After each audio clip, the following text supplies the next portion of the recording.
5월 17일 수요일입니다. 시간이 정말 빠르게 지나갑니다. 오늘 수요 예배도 꼭 드리시고 날마다 교회와 예배와 가까이 하는 여러분 다 되시기를 축복합니다. 함께 묵상할 말씀은요, 사무엘하 19장 1절에서 8절입니다. 어떤 사람이 요압에게 아뢰되 왕이 압살롬을 위하여 울며 슬퍼하시나이다 하니 왕이 그 아들을 위하여 슬퍼한다 함이 그날의 백성들에게 들리매 그날의 승리가 모든 백성에게 슬픔이 된지라. 그날의 백성들이 싸움에 쫓겨 부끄러워 도망함같이 가만히 성읍으로 들어가니라. 왕이 그의 얼굴을 가리고 큰 소리로 부르되 내 아들 압살롬아 압살롬아 내 아들아 내 아들아 하니 요압이 집에 들어가서 왕께 말씀드리되 왕께서 오늘 왕의 생명과 왕의 자녀의 생명과 처첩과 비빈들의 생명을 구원한 모든 부하들의 얼굴을 부끄럽게 하시니 이는 왕께서 미워하는 자는 사랑하시며 사랑하는 자는 미워하시고 오늘 지휘관들과 부하들을 멸시하심을 나타내심이라.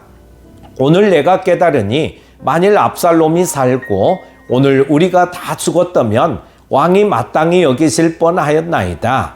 이제 곧 일어나 나가 왕의 부하들의 마음을 위로하여 말씀하옵소서. 내가 여호와를 두고 맹세하옵나니 왕이 만일 나가지 아니하시면 오늘 밤에 한 사람도 왕과 함께 머물지 아니할지라. 그리하면 그 화가 왕이 젊었을 때부터 지금까지 당하신 모든 화보다 더욱 심하리이다 하니 왕이 일어나 성문에 앉음에 어떤 사람이 모든 백성에게 말하되 왕이 문에 앉아 계신다 하니 모든 백성이 왕 앞으로 나아오니라. 이스라엘은 이미 각기 장막으로 도망하였더라. 아멘.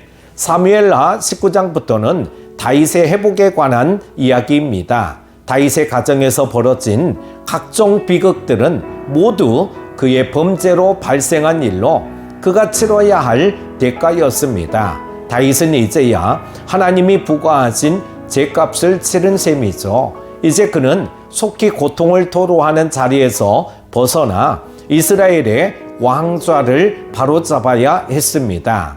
이 역시 쉽지 않지만 자기 죄값을 치러야 했던 다윗이 피할 수 없는 일이었습니다. 먼저 1절에서 3절을 보면 전쟁에서의 승리는 당시 사람들에게 무엇보다 기쁜 소식이었습니다. 하지만 다윗에게는 이번 승리가 전혀 기쁘지 않았습니다. 다윗이 압살롬의 죽음을 슬퍼하고 있다는 소식이 다윗의 군대에게 들리자 승리는 슬픔으로 변하고 말았습니다. 전쟁에서 이기면 기뻐하며 떠들고 수많은 인파의 환영을 받으며 즐거워하며 성으로 돌아오게 마련인데 다윗의 군대는 마치 패잔병들처럼 성읍으로 돌아왔습니다. 압살롬의 반역과 그로 인해 생긴 모든 일이 다윗에 대한 하나님의 처벌이었기에 동족 간의 싸움에서 승리한 일은 기쁨의 이유가 될 수 없었습니다. 이처럼 죄의 결과는 크고 무거운 것이며 그 대가를 치르기 위해서는 많은 고통을 경험하지 않을 수 없습니다. 우리는 죄의 파괴력과 대가를 결코 가볍게 생각해서는 안 됩니다. 두 번째, 4절에서 6절은 다윗은 왕이 아니라 아버지로서 슬퍼했습니다. 이때 요압은 다윗이 자기 죄를 직시하게 하고 아들의 죽음을 슬퍼할 자격이 없음을 깨닫게 했습니다. 사실 다윗의 명령을 받아 우리아를 죽인 것도 또 다윗의 명령을 거부하고 압살롬을 죽인 것도 요압이었습니다. 자신에게 충성한 부하를 죽이라 명령했던 다윗에게는 자기에게 반역한 아들은 살려주라고 명령할 자격이 없었습니다. 요압은 다윗에게 아버지가 아닌 왕의 자리로 복귀하라고 촉구합니다.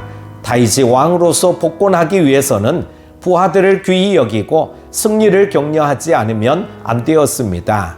죄는 반드시 대가를 치르게 마련입니다. 이 사실을 인정하고 벌을 받아야만 진정한 회복을 이룰 수 있습니다. 세 번째는 7절에서 8절을 보면은요, 이제 다윗은 왕의 자리로 돌아가야 했습니다. 요압은 만약 다윗이 압살롬의 죽음을 마땅한 것으로 여기지 않고 그 부하들 앞에 서서 그들을 인정하지 않는다면 결국 모두 떠날 것이다. 즉 왕의 지위를 영영히 잃을 것이라고 말했습니다. 요압의 말을 듣고 다윗은 자기 마음을 추스르고 백성 앞에 섰고 이를 통해 그의 왕위가 회복되었으며 승리가 확정되었습니다. 비록 이 모든 일이 다윗의 죄 때문에 일어난 일이지만 다윗이 이스라엘의 왕이라는 사실은 변하지 않았습니다. 다윗은 이 모든 일의 원인이 자기의 죄에 있다는 사실을 인정했고 그 처벌을 겸허히 받았으며 하나님의 부르심을 저버리지 않고 그 일을 감당했습니다. 이 모습은 하나님의 백성이 죄로 인해 하나님과 멀어졌을 때 어떻게 회복되는가에 대한 전형적 모범입니다. 우리가 하나님을 저버리지 않는 한 하나님의 부르심은 변하지 않습니다. 그러나 나의 죄나 허물에 대한 대가를 치르지 않아도 아무 문제가 발생하지 않는 것이다 라는 착각은 버려야 합니다. 하나님은 우리가 부르심을 더 온전히 감당하도록 죄를 멀리하게 하시고 값을 치르게 하십니다. 그러므로 죄를 지었을 때 가장 중요한 것은 대가가 더 커지기 전에 즉시 회개하는 것입니다. 그러면 하나님은 죄를 용서하시고 원래의 자리로 회복시켜 주실 것입니다.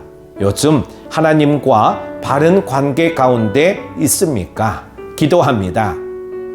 사랑의 하나님 아버지, 귀한 말씀을 통해 은혜 받게 하시니 감사합니다.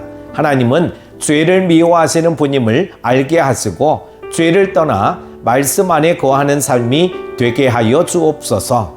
또한 빨리 회개하고 하나님 앞에 정결하고 승리하는 삶으로 회복되게 하여 주옵소서. 오늘도 우리의 영혼육을 새롭게 하여 주시고 회복된 삶을 통해 하나님께 영광 돌리게 하여 주옵소서. 예수님의 이름으로 기도드립니다. 아멘.